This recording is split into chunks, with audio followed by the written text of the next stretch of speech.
Most people eat toast or cereal for breakfast, but I'm not most people. I eat scorpions for breakfast. You see, my brother had an accident. He was helping my dad fix the roof on our house, but then he fell. He hit his head really badly, and the doctors thought he would die. But he survived. He banged his head so hard on the ground that he's now completely brain damaged. It's hard for me to say this, but I don't feel safe around him. Right after it happened and he got discharged from the hospital, our parents went out to buy some groceries. They left me home alone with him, and I was listening to music in my room. Suddenly, I felt something sharp on my ankle, and when I looked down, my brother was biting me. He bit so hard, he actually drew blood. I screamed, but he wouldn't let go. I eventually had to swing my leg back and forth so that he'd stop. It was like he'd become a wild animal.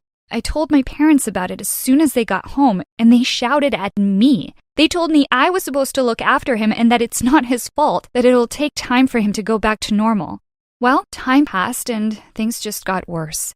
I eventually installed a lock on my bedroom door because I'd woken up so many times to find him wandering into my room. It freaked me out so much. It was so bad that my friends stopped coming over to hang out. They said my brother was terrifying. If only they knew. I'd lie in bed at night listening to him screaming and laughing and banging his fists on my wall. If I hadn't been so afraid, I'd have felt sorry for him. But then I'd look down at my ankle and see the scar from the bite, and I realized I had to do something to protect myself. I suggested they move him to a facility for people with brain damage, and my dad said that if I didn't shut up, he'd put me in a facility. Fine then, I'd only look out for myself then. If he hurt them too, then it was their fault. One day I was babysitting him, and he kept glaring at me. His eyes were rolling around, and he looked like he wanted to kill me. This had to end. I tried to distract myself by watching TV, and that's when a nature documentary caught my attention. It was about scorpions, specifically bark scorpions, the most poisonous in the whole of the US. Their sting can lead to numbness and vomiting for up to 72 hours. I don't know why, but after watching the show, I couldn't stop thinking about it. What would it be like to be that poisonous? In that moment, I almost envied those scorpions. No one could hurt them. I started researching, and the next day I went out to try and find one. I'd never seen one in real life before, but I knew exactly where I could find them. The show said they liked citrus trees, and right down the road there was a citrus farm. I went there after school and asked the man who owned the farm if I could take a walk around. He seemed suspicious and asked me if I was planning on stealing his fruit. I said, no, I just want to find some scorpions, actually. He looked shocked. Then he asked me to follow him.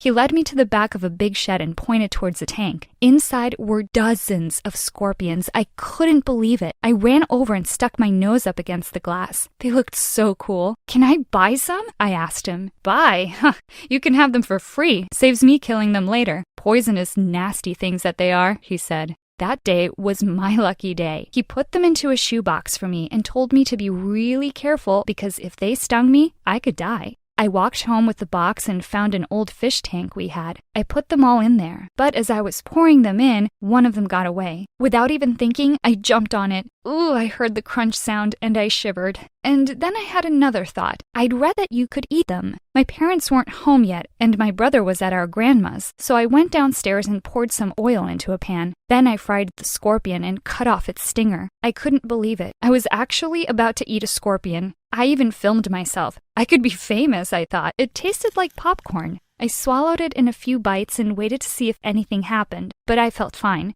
I decided to upload the video to my Instagram. I only had like 50 followers, but still. And then later that night, I decided to try something. I crept into my brother's room when he was already fast asleep. His toes were sticking out of the end of his bed. I bit down on his big toe and waited. It was just a little bite. I wanted to see if I was poisonous now, but instead, something worse happened. He kicked me in the face. My nose started bleeding. He didn't even know he'd done it. He was still asleep. So much for being poisonous. I just need to eat more and try again. The next morning, I woke up and I was actually craving scorpions. We had phys ed that day, and the show had said they were a good protein source. This time, I chose a smaller one. I was so scared my mom would walk in, so I did it as quickly as possible. But then I heard someone on the stairs. It was my brother. Oh no. I quickly turned the gas off and threw the scorpion in my mouth. It was still moving, and I was about to spit it out, but it was too late. It was crawling down my throat. Oh, I felt like I was gonna choke. I grabbed a glass of water and washed it down. Well, it was inside me now. There was nothing I could do about it. My brother spat his tongue out at me, and suddenly I grabbed him and told him to never do that again. I'd never done that before, and it shocked me. I didn't know I was even capable of speaking to him like that. And then I bit him again. This time he was awake and he felt it. His face started to go red and I was sure I'd poisoned him. But instead, he started screaming and ran to wake up Mom and Dad. Well, at least he'd run away and not bitten me back. Maybe it was working after all. But oh my gosh, I hadn't cut the stinger off. I'd eaten a scorpion that was semi-raw and that still had its stinger on it. Now I was probably going to be vomiting. Suddenly, I had this weird feeling wash over me. It wasn't sickness though. It was power. Like I was the one in control now, not my brother. Maybe this was how I could protect myself. So that's why I started eating scorpions for breakfast every morning. It was too risky to cook them in the kitchen, so I decided to just eat them raw. I mean, I'd had no bad side effects, although I always cut the stinger off. I'm not that stupid. I ate a particularly big scorpion one morning, and then at school that day, I heard two girls whispering about my brother when I walked by. Even though my brother annoyed me, it wasn't his fault. So I decided to get them back for this. The next day, I watched as they opened their lockers at exactly the same time. I'll never forget their screams. They echoed through the corridor, and one of the scorpions actually looked like it was chasing them. I laughed so hard, although it meant I'd wasted two of them. Oh well, plenty more where they came from. It was crazy that I felt fine eating them. I actually enjoyed them. Some people were apparently allergic to their venom, so I was relieved I wasn't one of them. My favorite thing was to dip them in peanut butter. Their claws got all stuck together, and that way they wouldn't pinch my tongue. That night, when I got home, I found my brother in my room. I'd been so excited about taking the scorpions to school, I'd forgotten to put the lock back on my door. I caught him just as he was about to open my scorpion tank. I ran over and pulled him onto the ground, but it was too late. One of the scorpions was about to escape. Before my brother could touch it, I grabbed it, and then I felt it. It was worse than any pain I'd ever felt in my life. It started in the palm of my hand, and then it shot through my whole body. It had stung me. Maybe I was allergic after all. Oh no, I was going to die, and my brother didn't even know how to call an ambulance. I started screaming at him, and he just laughed. And then just before I passed out, I saw him walking towards the tank. I woke up in the hospital, alone. My parents weren't even there. And then I looked over to my left, and there was my brother. But he was also lying in a hospital bed, and his eyes were closed. My parents suddenly came in and saw me waking up and started crying, and then they started shouting. They asked why I had scorpions in my room, and then they told me that my brother had been stung by one too, and he was still unconscious. This was a disaster. All I'd wanted was to feel poisonous, and I'd ended up poisoning myself and my brother. And if he didn't survive, I'd never live with myself. I was feeling okay, so I decided to take a walk and get some fresh air. I saw some familiar faces walking towards me, and then I realized who they were. It was the two girls from school that I'd pranked and their parents. They asked where my parents were. Then they went crazy. The one girl's dad started shouting at them, saying they were the most irresponsible parents on the planet and that I could have killed their daughter. I didn't understand how they'd known it was me who'd done it, and then I remembered the video I'd uploaded. Had they watched it? My parents just sat there speechless, gripping onto my brother's hands. Then one of the girls said, "See, her brother is a total freak. I bet he ate a scorpion too, and that's why he's here." My mom stood up, and I thought she was going to grab the girl and shake her. But then she turned to me and said, "You ate a what?" Then the girls showed my mom the video, and my mom looked horrified. She started crying and wouldn't even look at me. After my parents apologized on my behalf and the girls and their parents left, I could hear my mom whispering to my dad, "She's even more crazy than our son is. How did this happen? Call the doctor." I didn't even have time to grab my stuff and run out of there before a whole group of doctors cornered me and tied me to the bed. Then they wheeled me off to another part of the hospital. I was screaming the whole way there. Suddenly, I was in a room with no windows, and even the walls were padded. Did they think I was insane? I couldn't believe it. How ironic. It was my brother who was insane, and I'd done this to protect myself, but now they thought it was me who was a lunatic. My video went viral. Everyone was so freaked out by how excited I looked as I bit into that first scorpion I ever tasted. My brother eventually woke up, and he was okay, thankfully. My parents took him home. but they left me at the hospital. I spent a whole month in the psychiatric ward before they released me. Looks like my dad kept his word. He really did put me in a facility. At school now, it's not my brother people whisper about, it's me, and it's all my fault. I can't explain it, but I actually miss the taste of the scorpions. But I don't think I'm ready to eat another one anytime soon. Maybe next year. Hi guys. My name is Alex, and I'm 14. I want to tell you about a couple of events that completely changed my life. It all started a couple years ago, when my parents were getting a divorce, and my mom said that my father wouldn't have the right to see me after that.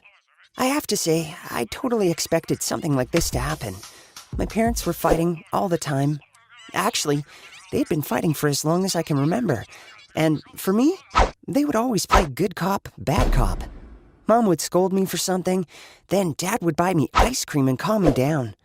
But during their last fight, Mom said that she was going to take custody away from my father and even forbid him from seeing me at all. The worst thing is that she would have done it. Dad didn't have a steady job, and he wouldn't have had a place to live after the divorce, so the court definitely would have taken away his custody of me. The next day, my dad came to pick me up from school, and he said that we needed to talk. He told me that I had the right to choose who I wanted to live with, and then offered me the chance to go with him to another city and start a new life. Of course, I agreed. At that time, my mother was the evil one that wanted to take my father away from me. So we packed up all of our necessary things and were about to leave when I asked, shouldn't we tell Mom that we're leaving? But Dad assured me that he'd already talked to her, so that's how I said goodbye to my home. As we were driving on the highway, Dad told me what we were going to do. He said we would stay at a friend's house for a week until he found a job. And then we'd rent an apartment and find a school for me. And then we would deal with all the divorce and custody stuff. Sounded like a plan. Dad was energetic and wound up, and his enthusiasm rubbed off on me. I felt like we would be fine. So I closed my eyes and fell asleep, preparing for something new in my life. We arrived at the house of my father's friend after the sun had set. But unfortunately, he couldn't let us stay with him. He had a family, and obviously there would have been too many of us in the house. Eventually, I found out that my dad didn't even bother asking beforehand if his friend would be able to host us. It was late, and we were tired, so Dad decided that we would stay at a hotel. This didn't fit into our plan, because staying in a hotel is pretty expensive, and Dad had no job. For several days, my father went to interviews in search of work. Unfortunately, each time he returned sad. He kept getting turned down over and over again, and soon the moment came. Dad said we were running out of money and we couldn't afford to stay in a hotel anymore. He tried to stay positive and convinced me that everything was going to be all right. But in reality, we had to live out of our car. It was terribly uncomfortable, but it was necessary in order for us to save money. Day after day, we were wandering around the city looking for work, and things kept getting worse and worse. And after one night, I completely lost my enthusiasm. We were running out of gas, and Dad came up with a plan. We drove into some kind of parking lot. Dad said he needed my help.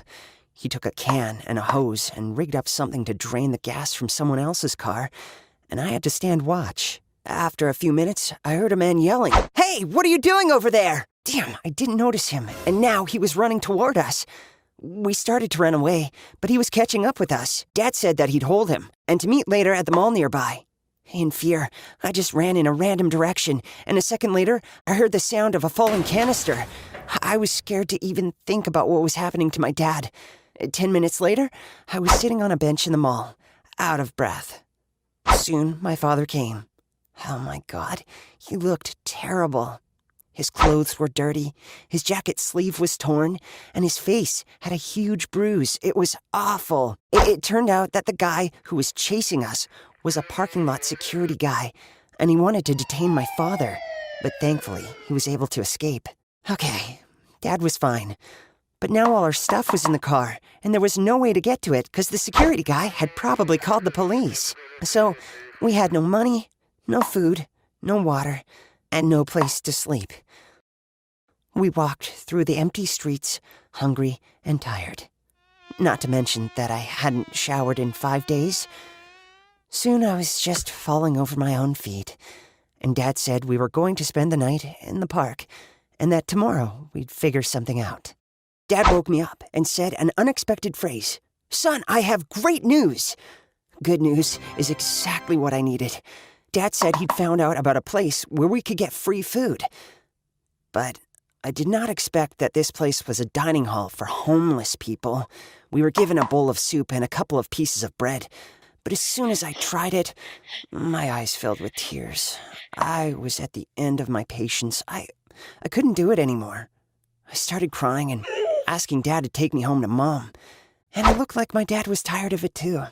So he admitted that he couldn't make it, and that he'd figure out how to get us home.